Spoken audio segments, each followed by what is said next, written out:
All right, welcome back everybody for the part 3, last portion I hope of rebuilding this Ford 201 flex disc, 3-point disc. So we had to fabricate a new axle here, and I've got all the sections here. I went through and wire wheeled all the ends of them, cleaned everything up. We got our new disc over there. So we're gonna go ahead and stand it up. We're gonna put this guy together, tighten it up, and then we'll bring the Massey Ferguson with the loader over. We'll pick it up and we'll put it back underneath and go ahead and bolt it up and be done with this job hopefully, and be able to get something done around here. So that, go ahead and get started.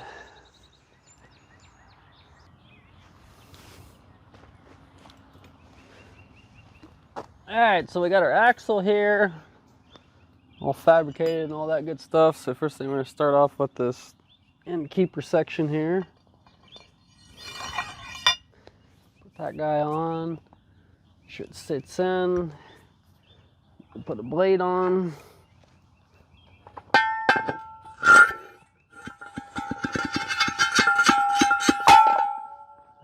There's that.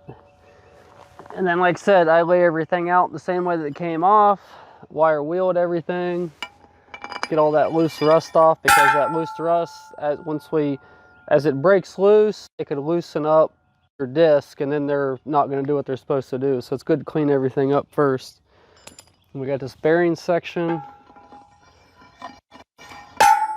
Guy on. This washer. Disc.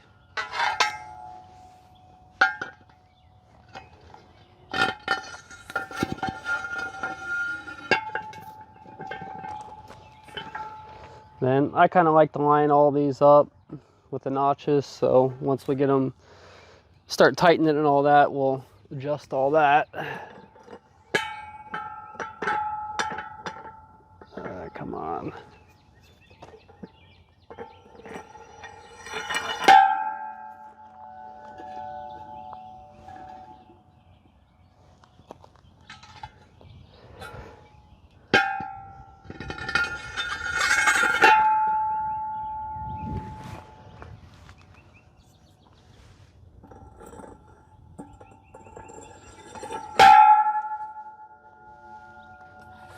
There's 7 discs on this guy here.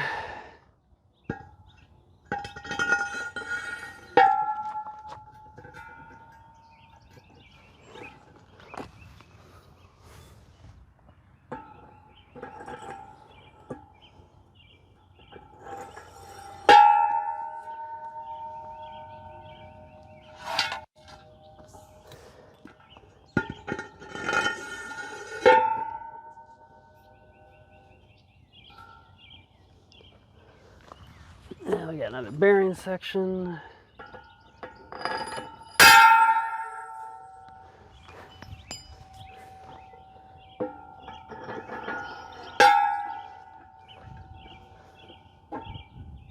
Hopefully that'll stay there. And be careful with this stuff, because these discs are pretty sharp, and if that thing fell, it would probably cut one of your fingers off. So it would not be a fun day. I never like a trip turn to the emergency room.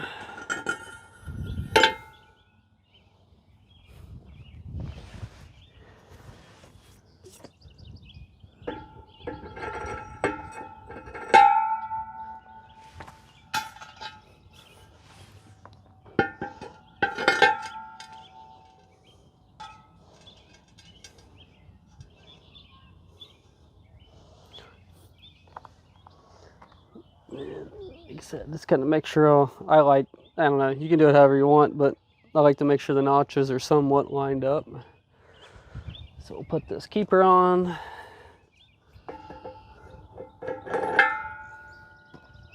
Then there's this little lock ring deal here, or strip of metal, pretty bad shape. So I just got some 1 1/8" flat steel, cut it to length, then measured it to the center, drilled a pilot hole, and then I used a step drill to drill that to a 1-inch hole. So replace that, because this is pretty well garbage.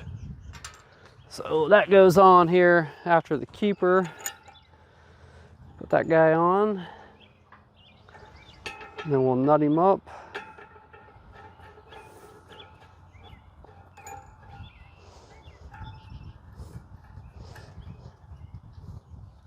And then I'll get the air compressor started, get the impact out here, and we'll tighten it up.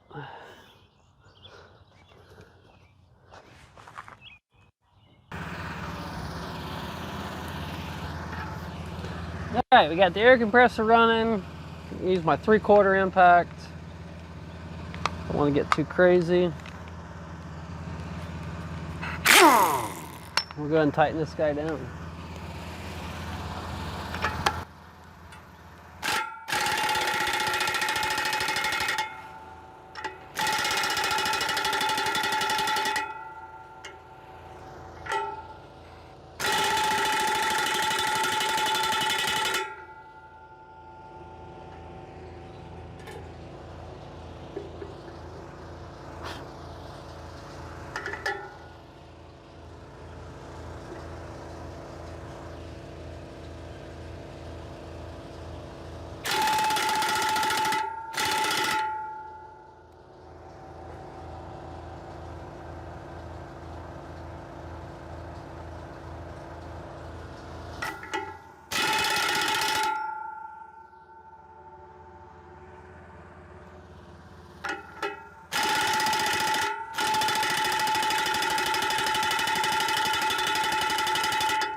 And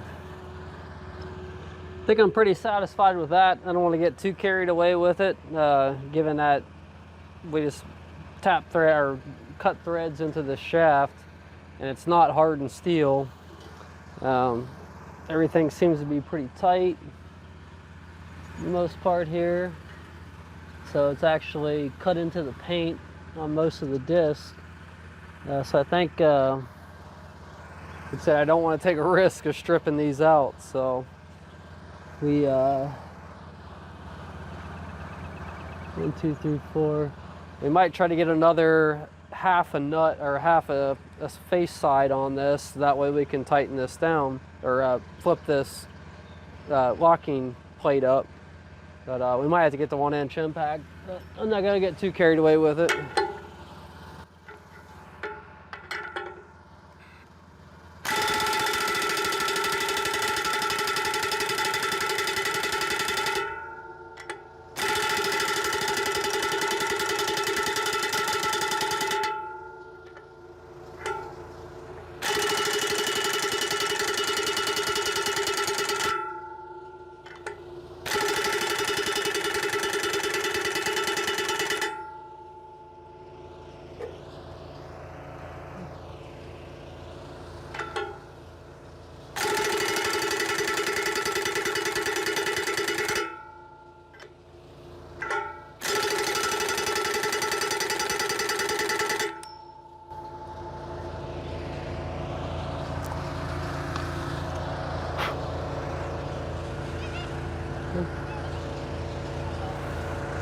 And so I think we'll leave it at that. Everything looks pretty tight. We're cutting into the paint.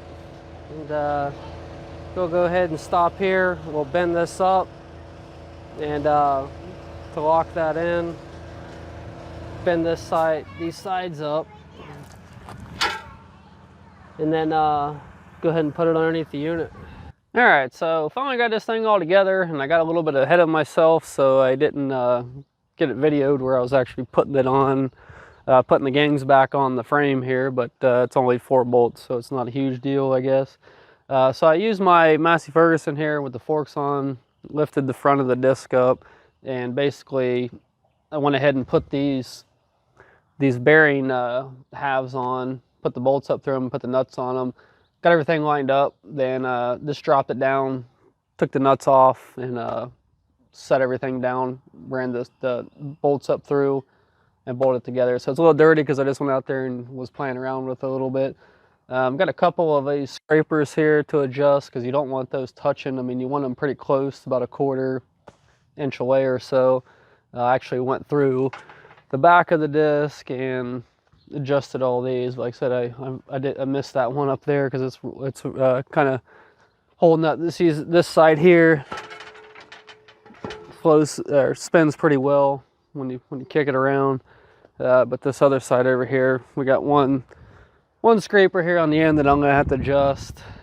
Sorry, right here, so you can see you might be able to hear it kind of dragging a little bit, so we don't want it scraping on the disc because it'll wear the disc and it'll wear the scraper out, and these are basically obsolete, so you're gonna have to make everything for the most part for them. So that's pretty much it on this project here. I just went over there and dissed it a little bit with it. It's wet. We had a lot of rain last night, so it's a little wet, so don't want to get everything all muddy, but I think it's gonna work out pretty good. So we're gonna put it to work here pretty soon once it dries back up again, and it all works out. So other than that, that's kind of what's involved with rebuilding one of these older discs. We just did the front gang. The backing on this is like 80–90%, so it's got plenty of life left in it, so we don't need to do anything with that.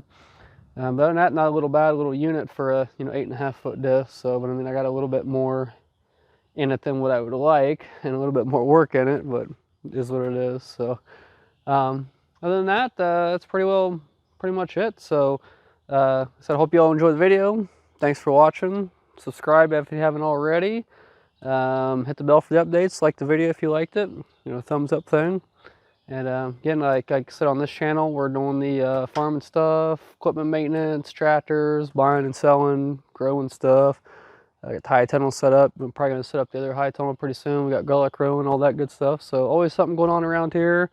So always stay tuned. Like I said, hit that bell for the updates, subscribe and all that. So that way you can see everything coming down the pipeline. So again, thanks for watching. We'll see y'all next time.